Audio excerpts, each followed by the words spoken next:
ఇష్టం. తన కాళ్ళ మీద తాను నిలబడాలంటే ఈ దేశం ఎదుర్కొంటున్న, ఈ దేశమే కాదు ప్రతి దేశం ఎదుర్కొంటున్న ప్రతి సమస్యకి ఆయన ఒకటే మాట చెప్పాడు, science alone, science only shows the solve, it only solves the problems of illiteracy, poverty, అన్ని రకాల మీరు భారతదేశం ఎదుర్కొనే ఏ సమాజమైనా ఎదుర్కొనే ఏ సమస్యకైనా పరిష్కారం సైన్స్ లోనే ఉందని చెప్పి ఆ సైన్స్ దృక్పథం మన ప్రజల్లో పెరగాలని కోరుకొని దానికోసమే ఆయన కృషి చేశారు. అసలు ప్రపంచంలోనే అంటే వైజ్ఞానిక దృక్పథం, మెథడ్ ఆఫ్ సైన్స్ అనేది కొన్ని వేల సంవత్సరాల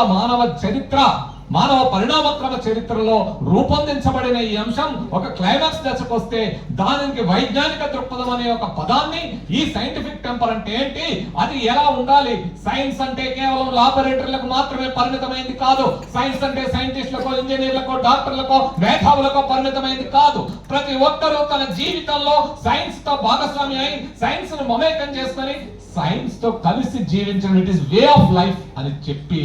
దాని గురించి అంత క్లియర్ గా చెప్పిన జవహర్లాల్ నెహ్రూ గారు